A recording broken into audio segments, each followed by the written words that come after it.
అఖిల భారతీయ విద్యార్థి పరిషత్ కార్యకర్తలందరికీ మరియు వీడియోని వీక్షిస్తున్నటువంటి విద్యార్థులందరికీ నమస్కారం. అందరూ క్షేమంగా ఉన్నారని తెలుస్తాను. కరోనా మహమ్మారి ప్రపంచానికి పట్టి పీడిస్తున్న సమయంలో ఒక సామాజిక కార్యకర్తగా మనందరం కూడా మన స్థాయిలో, మన పరిధిలో అక్కడ ఉండేటువంటి ప్రజలకి కావలసినటువంటి సహాయ సహకారాలను తప్పకుండా అందిస్తాం. సేవా కార్యక్రమాలు చేసేటువంటి సమయంలో మనందరం కూడా తప్పకుండా తీసుకోవాల్సినటువంటి అన్ని రకాల జాగ్రత్తల్ని తీసుకొని మనం చేస్తున్నామని చెప్పేసి అనుకుంటాను. మాస్క్ వేసుకోవడం కానివ్వండి, శానిటైజర్ ఉపయోగించుకోవడం కానివ్వండి, అన్ని రకాల జాగ్రత్తలను తీసుకుంటూనే మనం తప్పకుండా చేద్దాం.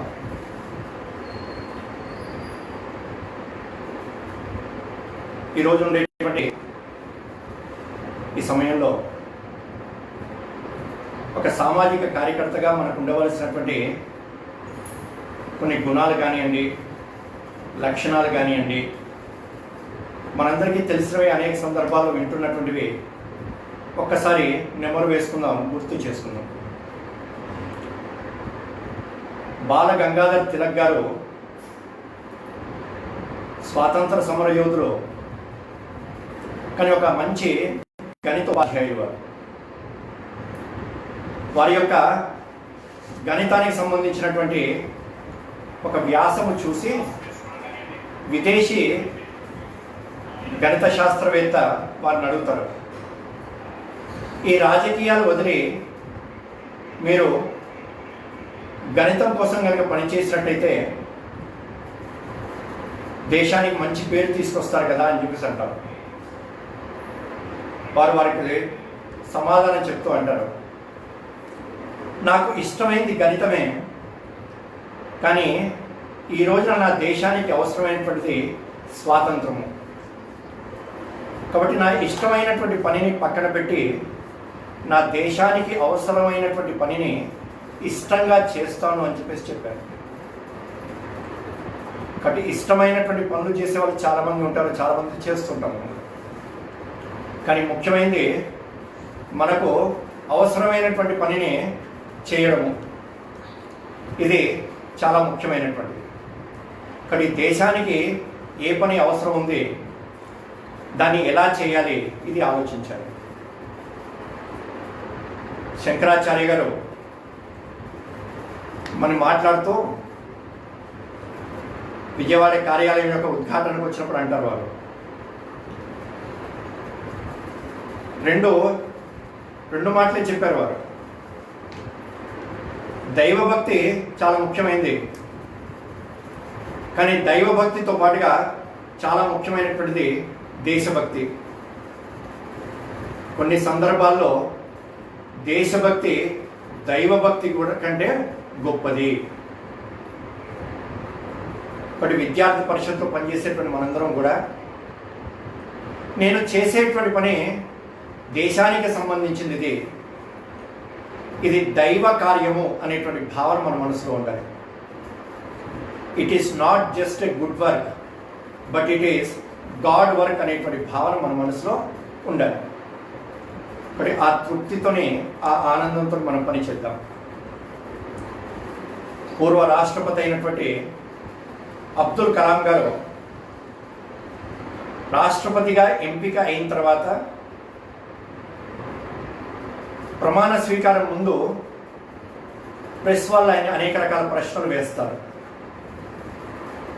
మొదటి పౌరుడిగా, ప్రథమ పౌరుడిగా ఈ దేశానికి ఉండేటువంటి అనేక రకాల సమస్యలకి మీ యొక్క పరిష్కారం ఏంటి అని చెప్పేసి అడిగినప్పుడు అబ్దుల్ కలాం గారు చెప్తారు, spiritualise the religion, nationalise the man, all problems are solved అని చెప్పేసి అంటారు. మతం లోపల నిజమైనటువంటి ఆధ్యాత్మికతను తీసుకువచ్చి ప్రతి ఒక్క వ్యక్తి లోపల కూడా జాతీయ భావాన్ని కనుక నింపినట్టయితే ఈ దేశానికి ఉండేటువంటి అన్ని రకాల సమస్యలు కూడా దూరం అవుతాయి. 90 సంవత్సరాలుగా మనలాంటి సంస్థలు 60 సంవత్సరాలుగా మనం చేస్తున్నటువంటి ఏకైక పని ఇది. ఈ దేశంలో ఉన్నటువంటి సర్వసాధారణటువంటి వ్యక్తి యొక్క హృదయం లోపల భారతమాత పట్ల భక్తిని పెంచడము, నా యొక్క జీవితం యొక్క లక్ష్యము ఈ తల్లికి నేను సేవ చేయడము, నా యొక్క జీవితము ఇందులోనే చరితార్థం కావాలి అనేటువంటి ఆలోచన ప్రతి ఒక్క హృదయం లోపల నింపేటట్టుగా మనందరం కూడా ప్రయత్నం చేస్తున్నాం.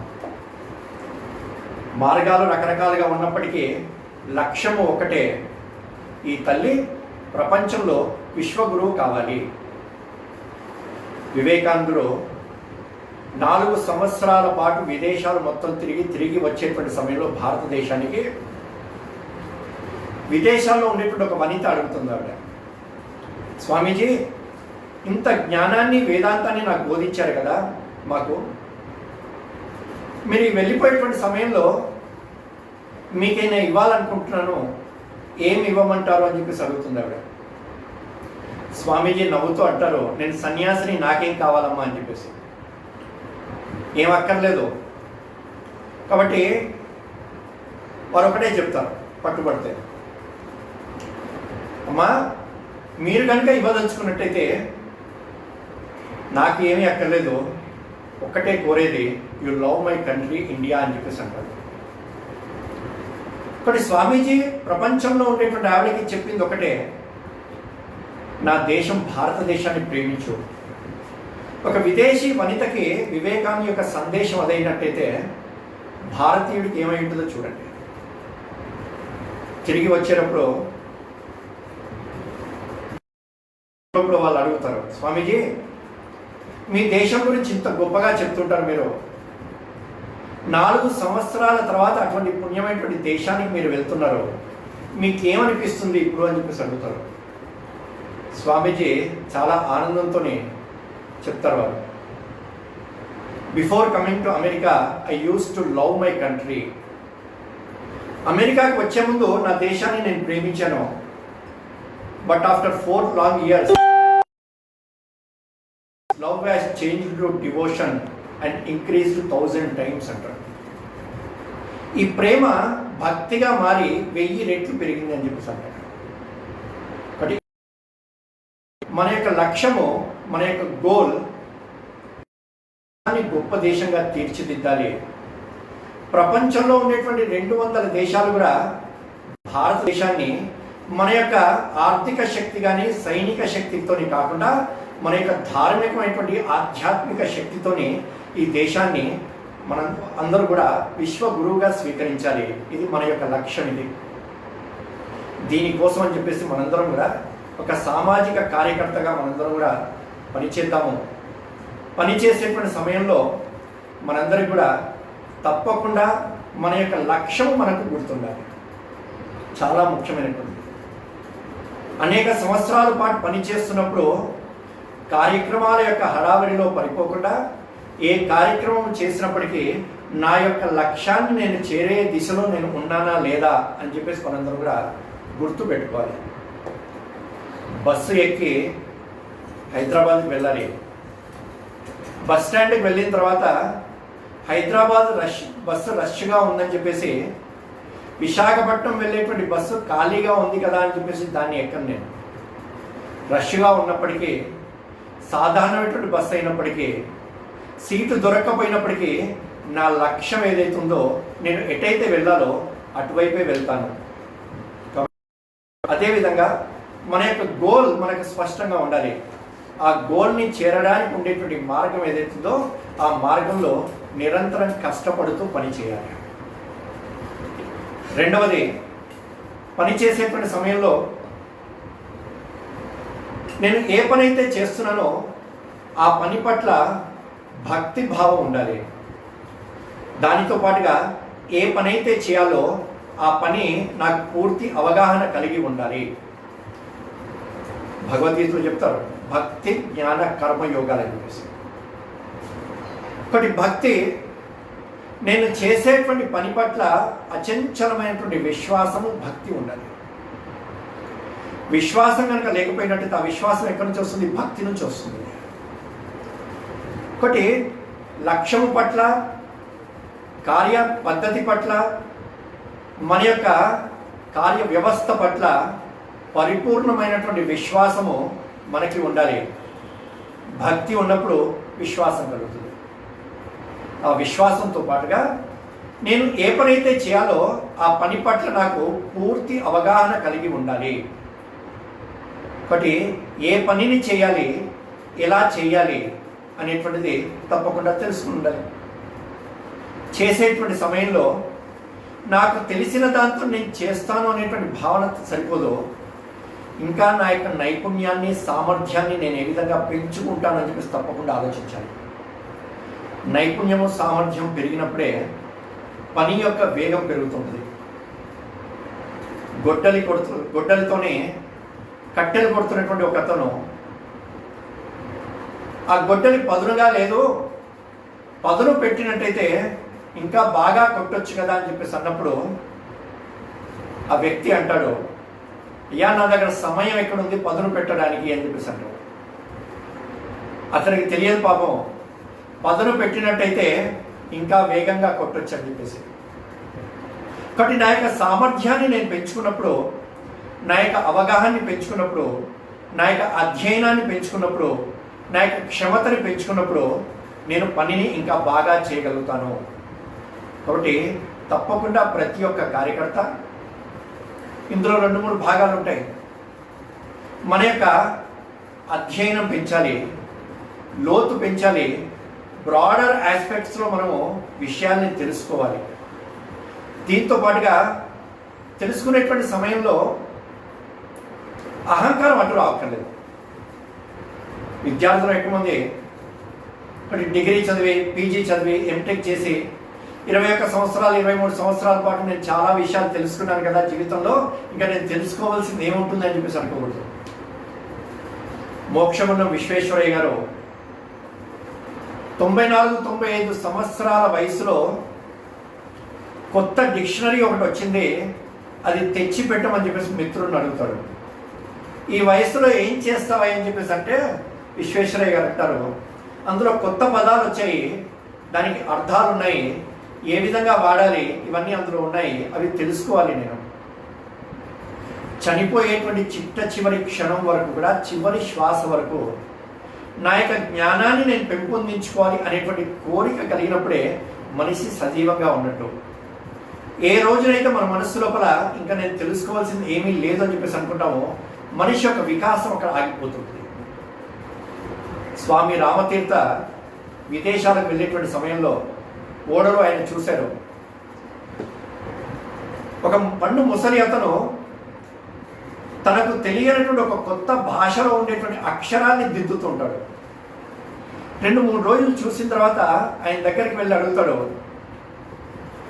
మీరు ఏంటండి ఈ కొత్త చాలా కష్టంగా ఉండేటువంటి అక్షరాలు దిద్దుతున్నారు ఏంటి అని చెప్పేసి అడిగితే ఆయన నవ్వుతూ చెప్తాడు, ఇది ఒక వేరే దేశం యొక్క భాష, ఇది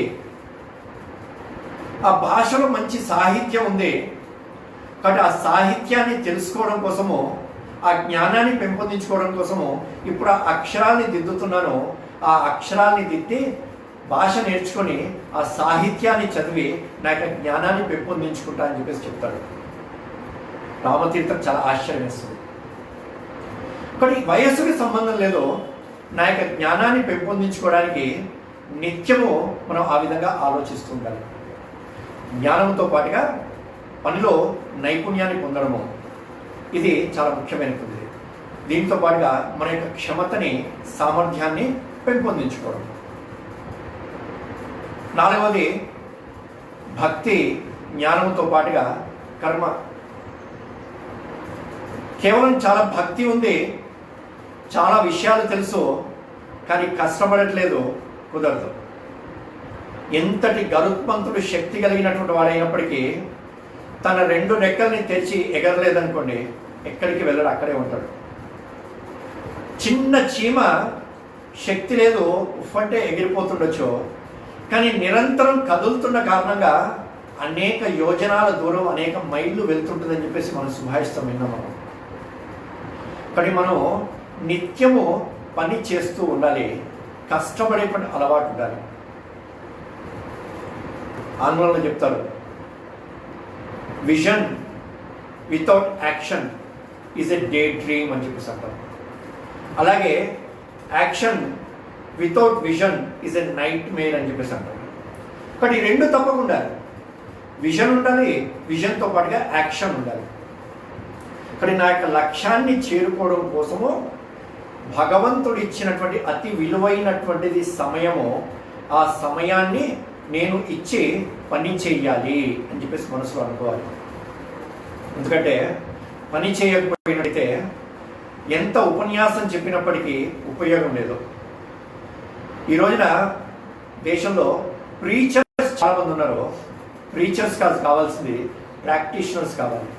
ఏదైతే ప్రీచ్ చేస్తున్నామో, ఏదైతే మాట్లాడుతున్నామో దాన్ని ఆచరించేటువంటి వ్యక్తులు మనకు కావాలి.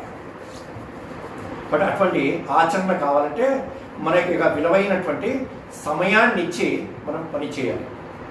కానీ పని చేసేటువంటి సమయంలో రెండు విషయాలు ఉంటాయి. ముఖ్యంగా యువకులు మనము వీరుడికి, సామాజిక కార్యకర్తకి అలసట కానీ నిద్ర కానీ ఈ రెండు శత్రువులు అంటారు. కాబట్టి రెస్ట్ అండ్ స్లీప్ లేదా టైట్నెస్ ఇవి ఎంత అవసరమో అంతే కావాలి. శరీరానికి నిద్ర అవసరమే, కానీ ఎంత నిద్రపోవాలి ఇది చూసుకోవాలి. అలసట పని చేస్తుంటే వస్తుంది, శరీరానికి అలసట వస్తే నిద్రపోతే పోతుంది, కానీ మనసుకు అలసట వచ్చిందనుకోండి అది పోవడం కష్టం అవుతుంది. కానీ పని చేసేటువంటి సమయంలో, కష్టపడేటువంటి సమయంలో ఆ కష్టంతో పాటుగా ఆనందంగా, ఉత్సాహంగా పనిచేయడం చాలా ముఖ్యమైనది. కానీ ఆనందంగా పనిచేయాలి, ఉత్సాహంగా పనిచేయాలి. కష్టపడేటువంటి సమయంలో అనేక రకాల ఇబ్బందులు వస్తాయి. ఇబ్బందులు లేకుండా ఏ పని సాధించలేము. ఇది చాలా ముఖ్యమైన అర్థం చేసుకోవాలి. రాముడికి 14 సంవత్సరాల వనవాసం కలిగింది. కృష్ణుడు కారాగారంలో జైల్లో పుట్టాడు. కష్టాలు సాక్షాత్తు శ్రీరామచంద్రుడికి కృష్ణుడికే తప్పలేదు, మనకెంత. ఒక విద్యార్థి వెళ్ళి అడిగాడు అనుకోండి ఒక పుస్తకాల షాప్లో, ఏమండి ప్రాబ్లమ్స్ లేనటువంటి మ్యాథమెటిక్స్ టెక్స్ట్ బుక్ కావాలి అని చెప్పేసి అడిగాడు అనుకోండి, షాప్ వాడు ఏమంటారండి? విచిత్రంగా చూస్తాడు. కారణం ఏంటి? ప్రాబ్లమ్స్ లేనటువంటి మ్యాథమెటిక్స్ టెక్స్ట్ బుక్ ఉండదు అసలు. కానీ మరి యొక్క నమ్మకం ఏంటి? ఆ మ్యాథమెటిక్స్ టెక్స్ట్ బుక్లో ఉండేటువంటి ప్రతి ఒక్క ప్రాబ్లంకి తప్పకుండా సొల్యూషన్ ఉంది. సొల్యూషన్ లేనటువంటి ప్రాబ్లం ఏది కూడా మ్యాథమెటిక్స్ టెక్స్ట్ బుక్లో లేదు. ఇక్కడ సొల్యూషన్ ఏంటి, ఎలా సాధించాలి ఇది తెలుసుకున్నట్టయితే ప్రతి ప్రాబ్లంకి సొల్యూషన్ వస్తుంది. ఇది అర్థం చేసుకోవాలి. కాబట్టి వస్తున్నటువంటి చిన్న చిన్న సమస్యలు ఏవైతే ఉంటాయో, ఆటంకాలు ఏవైతే ఉంటాయో, ఆ ఆటంకాలని దాటి ముందుకు వెళ్ళడానికి కావలసినటువంటి ఒక మంచి సంకల్ప శక్తిని మనము సాధన చేయాలి, సమకూర్చుకోవాలి. పనిచేసేటువంటి సమయంలో సామాజిక కార్యకర్తకి చాలా ముఖ్యమైనటువంటిది స్నేహము చేసేటువంటి గుణం ఉండాలి. స్నేహము చేయాలంటే నేను అందరితో స్నేహం చేస్తానండి, నాతో ఎవరు కలవరండి, ఇది కుదరదు. మిలిటరీలో సంఘలో నడుస్తుంటాము, స్కూల్లో మార్చ్ పాస్ట్ ఉంటుంది. నడక రాదా? నడకొచ్చు అందరికీ. మరి ఏం నేర్చుకుంటాం అక్కడ? నడక నేర్చుకోము. ఆ లైన్లో ఉండేటువంటి 3-4 ఎవరైతున్నామో అందరితో పాటు కలిసి నడవడం నేర్చుకుంటాము. కానీ నడక వచ్చినప్పటికీ నలుగురితో పాటు కలిసి నడవడం ఏదైతుందో ఇది చాలా ముఖ్యమైనటువంటిది. మీరు నాతో పాటు కలిసి నడవండి కాదు, నేను మీతో పాటు కలిసి నడుస్తాను, ఇది చాలా ముఖ్యమైనటువంటిది. దానికోసము మన యొక్క మనస్సుని మనం చాలా ట్యూన్ చేసుకోవాలి. కాబట్టి కలిసి నడవడము, దీనితో పాటుగా వ్యక్తుల్ని స్నేహము చేయాలి అంటే మన మాట తీరు చాలా తీయగా ఉండాలి. రాముడి గురించి చెప్తారు, స్మితపూర్వ భాషి అంటారు. అంత గొప్ప రాముడు అయినప్పటికీ ఒక సాధారణటువంటి వ్యక్తి ఎదురుగా వచ్చినప్పుడు కూడా తనే ముందుగా పలకరిస్తాడు. ముందుగా పలకరించడం మాత్రమే కాదు, నవ్వుతూ పలకరిస్తాడు. మరి స్మితపూర్వ భాష కానీ ఎట్లాంటి వ్యక్తి అయినప్పటికీ, మనం ఏ బాధ్యతలో ఉన్నప్పటికీ, ఏ పొజిషన్లో ఉన్నప్పటికీ, సాధారణమైనటువంటి కార్యకర్తని, ప్రజల్ని అందరినీ కూడా నవ్వుతూ పలకరించేటువంటి మనస్తత్వం మనదై ఉండాలి. దాంతోపాటుగా మన యొక్క మాట తీరులో సుభాషితో మనం వింటుంటాం పద్యము, సత్యం బ్రూయాత్ ప్రియం బ్రూయాత్ న బ్రూయాత్ సత్యం అప్రియం ప్రియంచ నానృతం బ్రూయాత్ ఏష ధర్మ సనాతన అని చెప్పేసి. సత్యాన్ని మాట్లాడాలి, కానీ ఆ సత్యం ప్రియంగా మాట్లాడాలి, ఎవరిని కష్టపెట్టకూడదు. అసత్యాన్ని ఎప్పుడూ మాట్లాడకూడదు. ప్రియంగా ఉన్నప్పటికీ అసత్యాన్ని మాట్లాడకూడదు, సత్యమైనప్పటికీ కటువుగా మాట్లాడకూడదు. ఒకటి మాట తీరేదైతుందో ఇది 10 మందిని ఆకర్షిస్తుంటుంది. బట్ ఆ మాట సత్యంతో కూడినటువంటిది, ప్రియంగా ఉండేటువంటిది, ఎవరిని హర్ట్ చేయనటువంటి అటువంటి ఒక చక్కటి మాట తీరుతోని మనం ఉన్నట్టయితే అనేక మంది స్నేహితులు మనము మన యొక్క సిద్ధాంతం వైపు, సంస్థ వైపు ఆకర్షించగలుగుతాము. ఇది మనం చాలా గుర్తుపెట్టుకోవాల్సినటువంటిది. దీంతో పాటుగా ఉండవలసినటువంటిది కష్టపడేటువంటి స్వభావము, తీయగా మాట్లాడటము, స్నేహము చేసేటువంటి గుణము. వీటితో పాటుగా అనేక ఆటంకాలు వచ్చినప్పటికీ వాటిని దాటుతూ ముందుకు వెళ్ళేటువంటి పరిస్థితి వివేకానంద యొక్క జీవితంలో మనం చూస్తాము. వివేకానందుడు తన యొక్క జీవితంలో అనేక సందర్భాల్లో చెప్పారు. కాశీ నగరంలో గంగా తీరంలో నడుస్తూ వెళ్తుండేటువంటి సమయంలో ఒక కోతి వెంటబడింది. ఆ కోతి వెంటబడుతున్నది చూసి ఈయన పరిగెత్తుతున్నాడు. కోతి వేగంగా వస్తున్నది. అది వేగంగా వస్తుంటే ఈయన వేగంగా వెళ్తున్నాడు. అప్పుడు ఎవరో దూరం నుంచి అరిచారు, ఏయ్ ఆగో, ఒక్కసారి వెనక్కి తిరుగు అని చెప్పేసి అన్నాడు. ఆ అరుపుకి వివేకానందుడు ఒక్కసారి ఆగి వెనక్కి తిరిగాడు. ఆశ్చర్యము, కోతి కూడా ఆగింది, వెనక్కి వెళ్ళిపోయింది. ఎప్పటివరకైతే మనం సమస్యల్ని చూసి భయపడి పారిపోతుంటామో అవి మనం వెంటాడుతూ ఉంటాయి. ఎప్పుడైతే ఆ సమస్యలకి ఎదురు నిలబడతామో మనము, ఆ సమస్యలన్నీ కూడా తగ్గిపోయి వెనక్కి వెళ్ళిపోతాయి. కాబట్టి మనం ముఖ్యమైనటువంటిది సమస్యల్ని చూసి భయపడకూడదు, సమస్యల్ని ఎదిరించాలి, సమస్యలకు ఎదురుగా నిలబడాలి. కార్యకర్తగా ఉండవలసినటువంటి మరొక లక్షణం అబ్దుల్ కలాం గారి యొక్క స్పీచ్లో మనం విన్నాము. 1979లో SLV3 ప్రాజెక్ట్ డైరెక్టర్గా శ్రీహరికోటలో లాంచ్ కోసం అని చెప్పేసి వెళ్ళారు వారు. కౌంటింగ్ స్టార్ట్ అయింది. చిట్ట చివరి క్షణంలో, చిట్ట చివరి నిమిషంలో అందులో ఇబ్బంది వచ్చి ఆగిపోయింది. సైంటిస్టులు అందరూ కలిసి కొన్ని నిమిషాల పాటు ఆలోచించిన తర్వాత పర్వాలేదని చెప్పేసి దానికి సిగ్నల్ ఇస్తారు, లాంచ్ చేస్తారు. ఆ డెసిషన్ తీసుకుంది అబ్దుల్ కలాం గారు. ఆ డెసిషన్ తీసుకున్న తర్వాత, లాంచ్ చేసిన తర్వాత చాలా బాధాకరమైంది ఏంటంటే, ఒక స్టేజ్, రెండో స్టేజ్ దాటగానే ఆ లాంచ్, ఆ రాకెట్ వెళ్ళి బంగాళాఖాతంలో పడుతుంది. అనేక నెలల పాటు బాగా కష్టపడి డబ్బు వెచ్చించినటువంటి ఏదైతే రాకెట్ ఉందో అది బంగాళాఖాతంలో పడిపోతే సైంటిస్టులు అందరూ కూడా బాధపడుతుంటారు. అబ్దుల్ కలాం గారు చెప్తారు, ఏ గ్రేట్ విజనరీ లీడర్ అంటారు చూడండి. సైంటిస్ట్ సతీష్ ధావన్ గారు వచ్చేసి నా ప్రెస్ కాన్ఫరెన్స్ ఉంది మాట్లాడుతూ ఉంటారు. ప్రాజెక్ట్ డైరెక్టర్గా ప్రెస్ కాన్ఫరెన్స్ మాట్లాడాలి. ప్రపంచం మొత్తం నుంచి ఎదురుగా ప్రెస్ వాళ్ళు ఉన్నారు. ఎటువంటి ప్రశ్నలు అడుగుతారో, ఎంత వృధా చేశారని చెప్పేసి అంటారో, ఆ ప్రశ్నలకు ఏం సమాధానం చెప్పాలి, వ్యంగ్యమైనటువంటి ప్రశ్నలు ఇవన్నీ వస్తాయి. ఏం చెప్పాలో అర్థం కానటువంటి పరిస్థితి. కానీ అక్కడికి వెళ్ళిన తర్వాత సతీష్ ధావన్ గారు ప్రెస్ కాన్ఫరెన్స్ని తను తీసుకుంటారు. అబ్దుల్ కలాం గారిని పక్కన కూర్చోబెట్టి వారు ఒకటే చెప్తారు, ఈ రోజున మేము ఫెయిల్ అయ్యాము, కానీ మా సైంటిస్టులు అందరి మీద నాకు నమ్మకం ఉంది. 1 సంవత్సరంలో తప్పకుండా మళ్ళీ విజయం పొందుతాము, వచ్చే సంవత్సరం మళ్ళీ లాంచ్ చేస్తామని చెప్పేసి చెప్తారు. అందరికీ ఆశ్చర్యం ఇస్తుంది. సరిగ్గా 1 సంవత్సరం తర్వాత మళ్ళీ ప్రయోగం చేస్తారు. ప్రయోగము సఫలమవుతుంది, సక్సెస్ చూస్తారు. అప్పుడు సతీష్ ధావన్ గారు అబ్దుల్ కలాం ప్రాజెక్ట్ డైరెక్టర్ చెప్తారు, మీరు వెళ్ళి ప్రెస్ కాన్ఫరెన్స్ తీసుకొని అంటారు. ఇది చెప్తూ అబ్దుల్ కలాం అంటాడు, ఒక లీడర్కి ఉండవలసినటువంటి గుణము, కార్యకర్తకు ఉండవలసినటువంటి గుణము ఒక ఫెయిల్యూర్ వచ్చినప్పుడు ఆ ఫెయిల్యూర్ని తన భుజం మీద వేసుకొని సక్సెస్ వచ్చినప్పుడు మిగిలినటువంటి కార్యకర్తలకు పంచిపెట్టడం ఏదైతుందో ఇది చాలా ముఖ్యమైనటువంటి. అపజయం వస్తుంది, ప్రతి ఒక్కరూ తప్పులు చేయొచ్చు, మనుషులు మనందరం కూడా తెలిసి తప్పు చేయకపోవచ్చు. కానీ వచ్చినటువంటి ఫెయిల్యూర్ ఏదైతుందో దీనికి కారణాన్ని వెతుక్కొని అది నా భుజం మీద వేసుకోవాలి. నేను వచ్చినటువంటి విజయం ఏదైతుందో ఆ విజయము పనిచేసినటువంటి ప్రతి ఒక్కరికి కూడా నేను పంచి పెట్టాలి. ఇది చాలా ముఖ్యమైనటువంటిది. ఈ విధంగా ఒక సామాజిక కార్యకర్తగా ఉండవలసినటువంటి గుణాలు ఏవైతే ఉన్నాయో దీన్ని మనం అన్వయించుకోవాలి.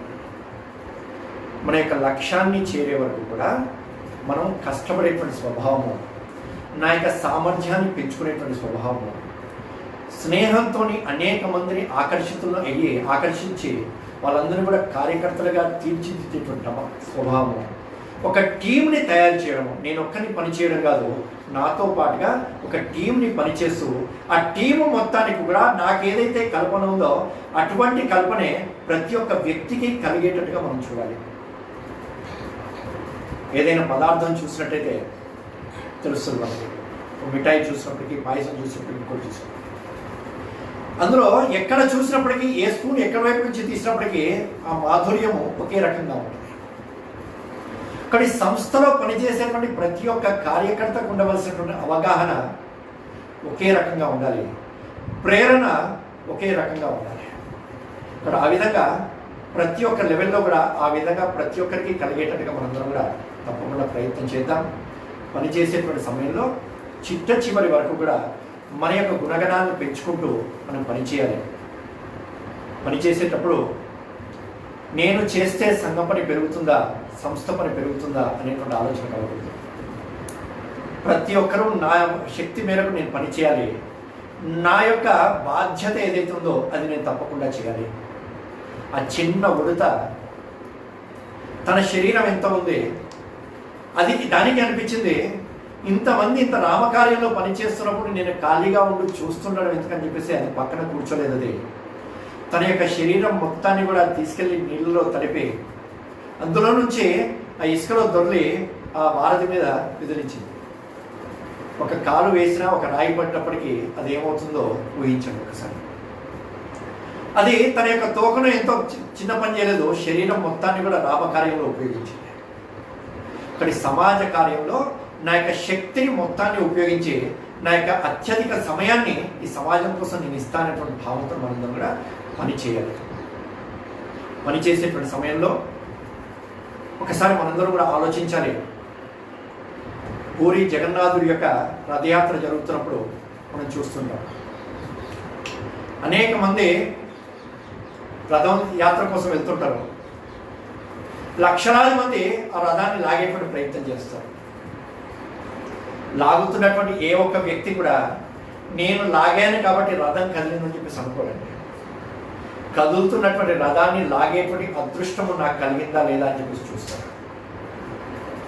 రాబోయేటువంటి కొద్ది సంవత్సరాల్లో మనం కోరినా కోరపోయినప్పటికీ భగవంతుడి యొక్క కోరిక, భగవంతుడి యొక్క ఇచ్చ, ప్రపంచం కోరుకుంటున్నటువంటిది భారతదేశం విశ్వగురువు కావాలని చెప్పేసి తప్పకుండా అవుతుంది.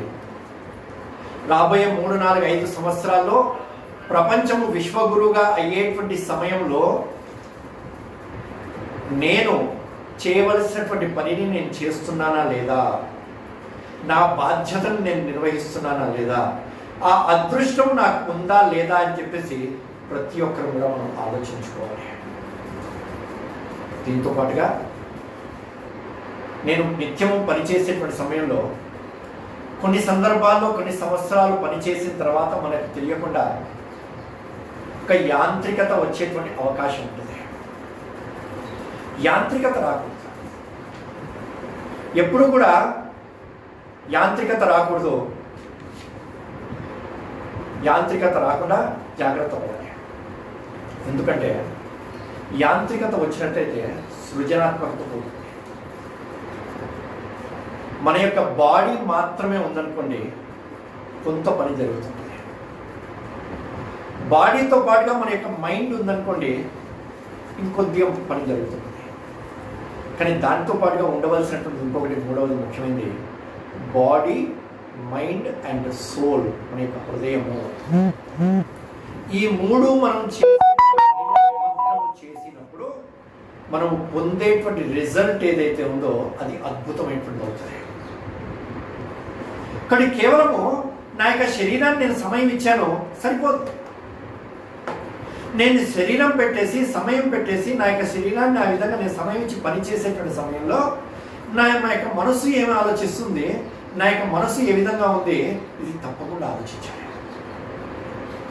ఒకటి body, mind and soul, heart, BMH, ఈ మూడు కలిసినప్పుడు ఆ పనిలో విజయము అద్భుతంగా కలుగుతుంటుంది.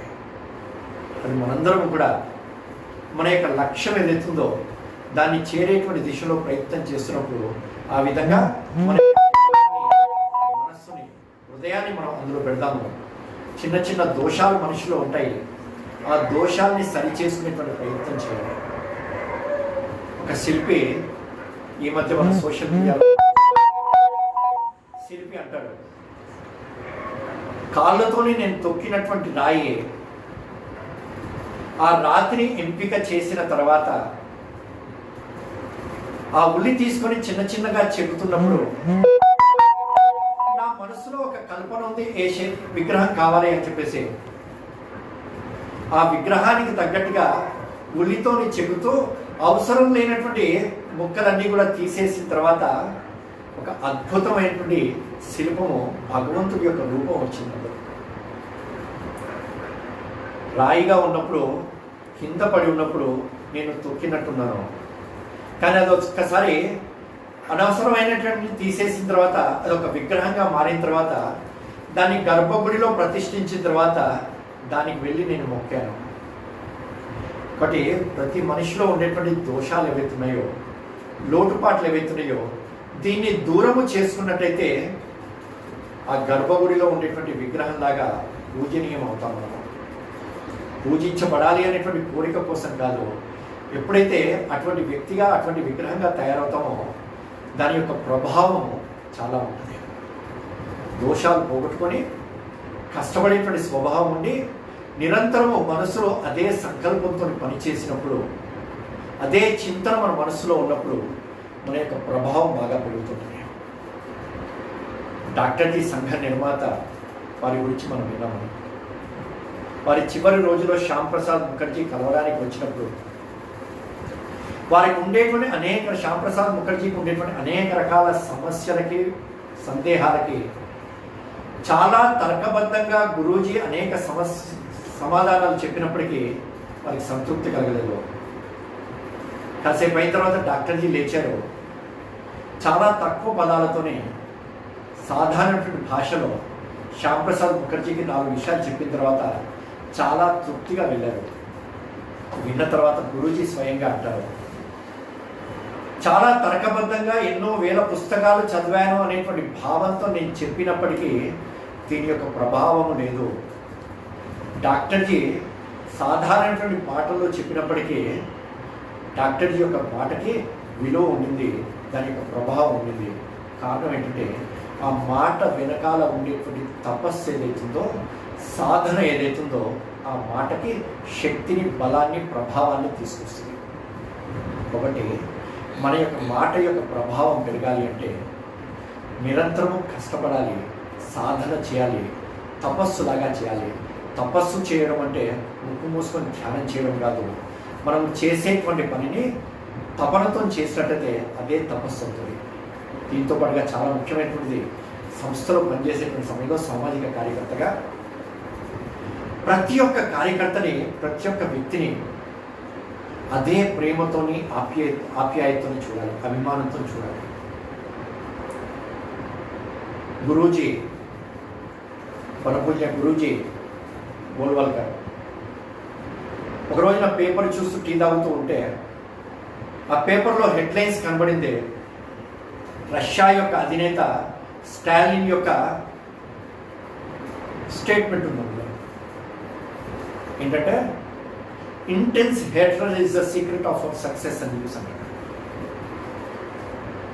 ఒక వర్గానికి ఇంకో వర్గం పట్ల ద్వేషాన్ని పెంచినట్టయితే దాని కారణంగా ఆ వర్గం మొత్తం కూడా మన వైపు వస్తారు. మన యొక్క సక్సెస్కి, విజయానికి రహస్యం అది అని చెప్పి చెప్తారు. అంటే మనుషుల మధ్యలో ద్వేషాన్ని పెంచడం. ఆ స్టేట్మెంట్ చూసి గురూజీ నవ్వుతూ అంటారు, intense love is the secret of our success అంటారు. అత్యంత ప్రేమ, ఆత్మీయత, అనురాగం మన సంస్థలో ఉండేటువంటి కార్యకర్తల మధ్యలో ఉండేటువంటి దానికి ఇది విజయ రహస్యము. ఒకటి ప్రేమ, ఆత్మీయత, అనురాగం, అనుభవం. ఎప్పుడైతే ఇవి ఉంటాయో ప్రతి ఒక్కరితో పాటు మనం కలిసి పనిచేయగలుగుతాం. ఎవరైనా నాతో పాటు కలిసి పనిచేయడం కాదు, నేను అందరితో పాటు కలిసి పనిచేస్తా అనేటువంటి భావన మన మనసులో తప్పకుండా కలగాలి. ఆ భావన ఉన్నప్పుడు ఎదుటి వ్యక్తిలో ఉండేటువంటి దోషాలు దోషంగా కనబడదు, ఆ దోషాలు చిన్న పొరపాటుగా కనబడుతుంది. ఆ పొరపాటుని మనం సరి చేయగలుగుతాము. కాబట్టి ఆ విధంగా ప్రతి ఒక్కరిని కూడా మనం కలుపుకోగలగాలి.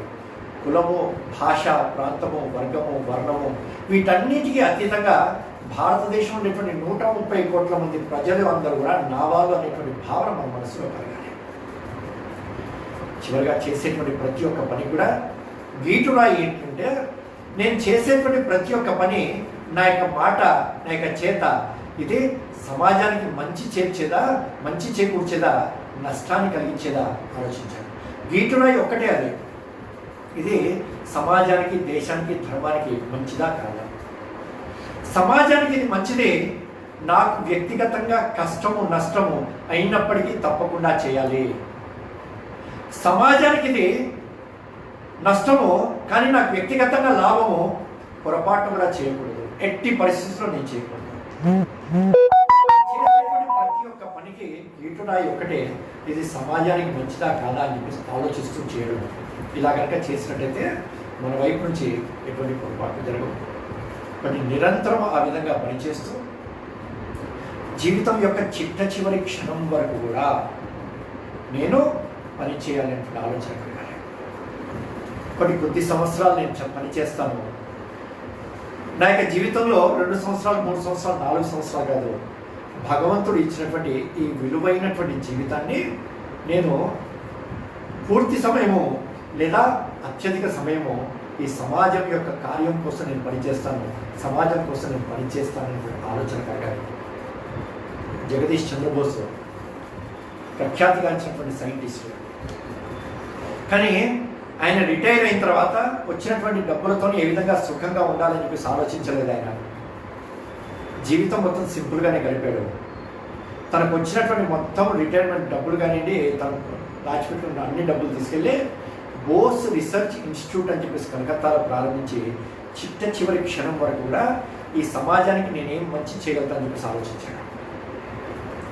58-60 సంవత్సరాల్లో రిటైర్ అయినటువంటి మోక్షగుండం విశ్వేశ్వరయ్య గారు రిటైర్ అయిన తర్వాత 40 సంవత్సరాలు బ్రతికారండి. కానీ ప్రభుత్వం ఎప్పుడు ఎక్కడ ఏది కోరినప్పటికీ 35-36 సంవత్సరాల వరకు, అంటే సుమారు 95 సంవత్సరాల వరకు కూడా దేశంలో ఎక్కడ అవసరం ఉన్నప్పటికీ వెళ్తూ ఉండేవారు. అబ్దుల్ కలాం జీవితంలో చూశాము. తన యొక్క చిట్ట చివరి రోజున షిల్లాంగ్లో ఉండేటువంటి ఐఐఎంకి వెళ్ళారు. ఆయన ఐఐఎంకి వెళ్ళి మాట్లాడుతూ చనిపోయాడు. కానీ చిట్ట చివరి శ్వాస వరకు నాకు వేరే ఉద్దేశం లేదు. మన సంస్థలో కూడా చూసాము, టోరీజీ ఇట్లాంటి అనేక మంది పెద్దలు అనేక రకాల ఇబ్బందులు ఉన్నప్పటికీ, ఒక పక్కన నక్సలైట్లో అనేక మంది కార్యకర్తలు హతమారుస్తున్నప్పటికీ, అనేక రకాల ప్రతికూల పరిస్థితుల్లో కూడా తన యొక్క లక్ష్యాన్ని, మార్గాన్ని వదలకుండా చివరి వరకు ఏ విధంగా పనిచేశారో మనం చూస్తున్నాము. కాబట్టి చాలా ముఖ్యమైనటువంటిది చిట్ట చివరి క్షణం వరకు కూడా పనిచేస్తూ ఉండడము. ఇది మనందరి యొక్క స్వభావంగా మారాలి. చివరిగా మన యొక్క ఎప్పుడు పని చేస్తున్నప్పటికీ ఇంకా ఎంత బాగా పనిచేయచ్చు అని చెప్పేసి తప్పకుండా ఆలోచించాలి. ప్రపంచ ప్రఖ్యాతిగాంచినటువంటి ఒక చిత్రకారుడు, అనేక మెడల్స్ వచ్చాయి తనకి. చివరిలో ప్రపంచ ప్రఖ్యాతిగాంచినటువంటిది ఒక గుర్తింపు వచ్చింది అతనికి. వచ్చిన తర్వాత అతని నగరంలో మంచి సన్మానం జరుగుతుంది. చాలా గొప్ప సన్మానం అది. ఆ సన్మానంలో ఆయన అడుగుతారు, సుమారు 30-35 సంవత్సరాల పాటు ఆయన వేసినటువంటి అనేక వేల పెయింటింగ్స్. ఆయన అడుగుతారు, ఇన్ని సంవత్సరాలు మీరు వేసినటువంటి పెయింటింగ్స్లో బెస్ట్ పెయింటింగ్ ఏది అని చెప్పేసి అడుగుతారు. ఆయన నవ్వుతూ ఒకటే చెప్తాడు, my next painting is the best painting అని చెప్పేసి అంటాడు. ఇంత అద్భుతమైనటువంటి గుర్తింపు వచ్చినప్పటికీ 30-35 సంవత్సరాల పాటు అనేక వేల పెయింటింగ్స్ వేసినప్పటికీ ఆయన మనసులో ఇంకా ఎప్పుడు ఉన్నటువంటిది, నా తర్వాత వేసేటువంటి పెయింటింగ్ ఇంకా బాగా వేయాలి, ఇంకా బాగా వేయాలి. కాబట్టి పనిచేసేటువంటి కార్యకర్త ఎప్పుడు కూడా నా యొక్క నైపుణ్యాన్ని పెంచుకుంటూ చేసేటువంటి పని ఇంకా బాగా ఎలా చేయాలి అని చెప్పేసి ఆలోచించాలి తప్ప చేస్తున్నటువంటి పనికి ఎప్పుడు కూడా సంతృప్తి చెందకూడదు. అలా అని చెప్పేసి నిరుత్సాహపడకూడదు. కానీ ఆ తెలియనట్టు ఆ చిన్న అసంతృప్తి ఏదైతుందో ఇంకా మన యొక్క మెరుగుదల వైపుకి, ఇంకా మన యొక్క మంచి నైపుణ్యాన్ని పెంచుతూ, సామర్థ్యాన్ని పెంచుతూ, మన యొక్క లక్ష్యాన్ని వేగంగా ముందుకు తీసుకెళ్లేటట్టుగా చేయడం కోసం మనందరం కూడా ప్రయత్నం చేద్దాం. మనందరి యొక్క అదృష్టం ఈ రోజున రాబోయేటువంటి కొద్ది సంవత్సరాల్లో మనందరి యొక్క ప్రయత్నం కారణంగా ప్రపంచం మొత్తం కూడా భారతదేశాన్ని ఒక విశ్వగురువుగా చూసేటువంటి దృష్టిలో ప్రపంచం మొత్తం కూడా ప్రయాణం అవుతున్నది. మనందరి యొక్క అదృష్టము. అటువంటి సమయంలో మనందరం కూడా ఒక జన్మించినందుకు మన యొక్క జీవితాన్ని భారతమాత యొక్క పాదాల చెంత ఈ భగవంతుడి యొక్క కార్యంలో, సామాజిక కార్యంలో మన యొక్క జీవితాన్ని సార్థకం చేసుకోవడం కోసం మనందరం కూడా ప్రయత్నం చేద్దాం. భారత్ మాతాకి జై.